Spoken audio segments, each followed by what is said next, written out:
안녕하세요, 판토리입니다. 첫 번째 사건은 일본에서 일어난 맨홀 변사 사건입니다. 때는 1997년 1월 14일 도쿄 서쪽의 다마시. 아직 겨울의 차가운 공기가 가시지 않은 아침, 시청으로 한 통의 신고 전화가 걸려왔습니다. 맨홀에서 오수가 넘쳐오르고 있습니다. 시청 작업원들이 현장에 도착했을 땐 도로 한쪽에 위치한 맨홀에선 검게 탁한 물을 뿜어내고 있었고 악취는 숨이 막힐 정도였습니다. 작업원은 무거운 뚜껑을 조심스레 열고 안을 들여다봤죠. 그런데 그 순간 그들이 마주한 것은 단순한 배수 문제가 아니었습니다.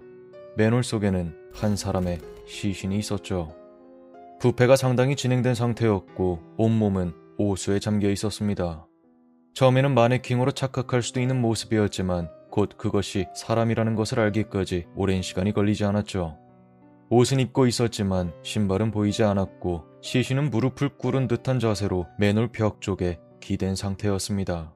일부 뼈에는 골절 흔적이 있었고 사망 후 상당한 시간이 흘렀음이 짐작됐죠.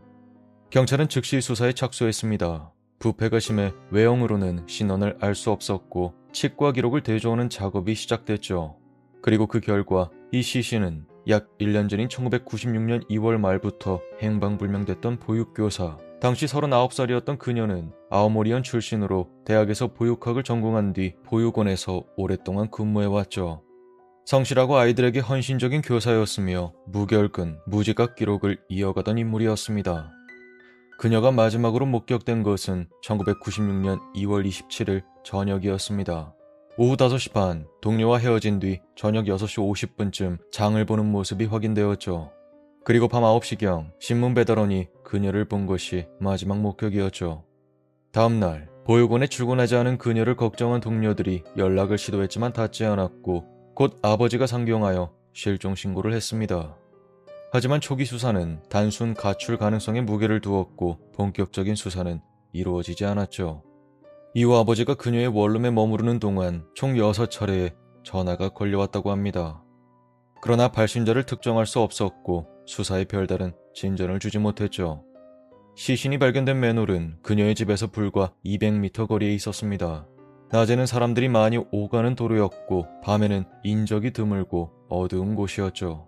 맨홀 뚜껑은 지름 약 60cm, 무게 40kg가량의 철제 구조로 일반인이 맨손으로 열기 어렵게 되어 있었습니다. 그리고 뚜껑 아래에는 깊이 약 25cm의 홈이 있었는데 시신 일부가 그 홈을 막아 오수가 고였고 그로 인해 밖으로 넘친 것이 발견의 계기가 되었죠. 경찰은 수사 도중 한 남성, 과거 그녀와 교제했던 시청 근무자를 주목했습니다. 그는 사건 발생 지역에 살고 있었고 맨홀 뚜껑을 여는 데 필요한 장비를 사용할 수 있는 권한이 있었죠. 그러나 결정적인 증거가 없어 체포로 이어지진 않았습니다. 그는 언론 인터뷰에서 이렇게 말합니다. 마지막으로 본 것은 4년, 5년 됐어요. 이 사건은 지금까지도 미제 상태입니다. 당시 확보된 증거는 부패가 심한 시신과 일부 목격자 진술뿐이었고 범행 동기와 방법, 시신을 맨홀에 유기한 경위, 그리고 방법까지 모두 미궁 속에 남아 있습니다. 그런데 이러한 사건이 일본에서만 있었던 것은 아닙니다. 때는 2010년 2월 7일 충북 청원군 오창읍의 인적드문 야산.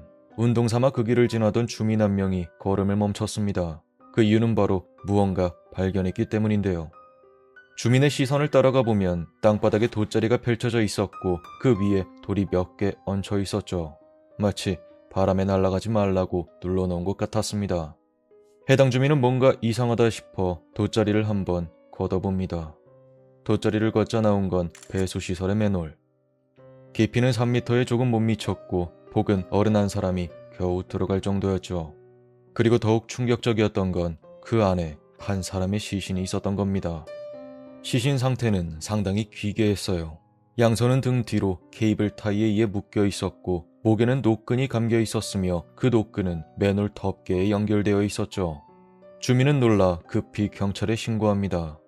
그런데 경찰은 이 사건을 두고 극단적 선택이라고 결론을 내렸습니다. 하지만 이 사건은 살이라고 보기엔 너무나 이상한 점들이 많습니다. 주민에게 발견되기 4일 전 청주에 살면서 건축사업을 하던 최모 씨가 안산에 밀린 공사대금을 받으러 간다며 집을 나섰죠. 하지만 경찰이 수사하면서 이상한 점들을 여럿 발견합니다. 고속도로 이동 기록을 보면 최 씨의 차는 안산 방면으로 계속 가지 않았습니다. 피해자가 서청조 IC로 고속도로로 들어왔다가 갑자기 다시 방향을 돌린 점, 또한 피해자가 누군가에게 납치가 되거나 살해되었다면 제3의 누군가의 흔적이 보여야 하지만 피해자가 찍힌 CCTV에선 다른 제3자를 단 한 번도 발견하지 못했죠. 게다가 피해자의 차량에서도 다른 사람의 지문은 전혀 나오지 않았습니다. 그리고 피해자의 손을 결박했던 케이블타이 역시 매듭이 다른 사람이 결박한 것과는 다른 모양이라는 점을 들어 경제적 문제에 짓눌리다 타사를 위장한 극단적 선택이라는 잠정적인 결론을 내리게 됩니다. 그러자 가족들은 강하게 반발해요. 피해자는 집을 나설 때 방한용 신발을 신고 나갔지만 편의점에 찍힌 모습에서 보면 구두를 신고 있었다. 구두로 갈아 신었다는 건 분명 누군가 중요한 손님을 만났을 것이라는 거죠. 게다가 의심스러운 부분이 보였습니다. 안산에 간다고 했던 피해자는 평택 방향으로 고속도로에 진입한 것이 확인되었지만 갑자기 제천 방향으로 회차했고 통영 방향으로 환승했습니다. 이 경로는 한 바퀴를 굳이 삥 돌아가는 길이었습니다. 그러면서 국도변에서 누군가를 만나기로 했기에 잠시 들렸다가 다시 되돌아 나온 것이다 라는 주장이었죠. 하지만 그럼에도 경찰의 판단은 바뀌지 않았어요. 시신에 외상이 없었고 저항한 흔적도 확인되지 않았던 겁니다. 그리고 결정적으로 자기 손을 등 뒤로 묶는 일 자체가 물리적으로 불가능하지는 않다라는 거였죠. 이 판단에 대해서는 반론이 있었습니다. 한 방송사에서 실제 현장과 비슷한 구조물을 만들어 혼자서 그 모든 과정을 해낼 수 있는지 확인해 본 건데요. 제작진은 전체 과정이 지나치게 복잡하고 현실성이 떨어진다고 지적했습니다. 생각해보세요. 맨홀 뚜껑 위에 돗자리와 돌들을 올려놓고 살짝 뚜껑을 열어 안으로 들어간 뒤 목에 끈을 매고 뚜껑에 연결하고 거기에 손까지 뒤로 해서 케이블 타이로 묶는다. 이게 혼자 정말 가능할까요? 그럼 일단 경찰 주장대로 극단적 선택이라 보고 왜 그렇게 생각하는지 이유를 보겠습니다. 사건 당시에 언론을 확인해보니 최 씨가 사업을 꾸려가는 과정에서 자금난과 부채를 안고 있었다는 내용이 있었습니다.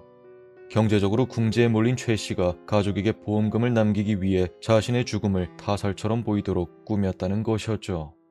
하지만 유가족에 따르면 최 씨가 들어둔 보험은 일반 사망보다 교통사고 사망일 때 지급액이 더 컸다고 유족은 주장했습니다. 정말로 돈을 남기는 게 목적이었다면 교통사고로 위장했지 이런 식으로 위장하지 않았을 거란 생각이 들게 하죠. 그렇다면 돌로 눌러 덮어둔 돗자리, 그리고 그 안에 케이블 타이로 묶여있던 한 남성의 시신. 도대체 어떤 일이 있었던 걸까요? 여러분들은 정말 이 사건이 극단적 선택이었던 것 같나요? 오늘 이야기 여기까지입니다.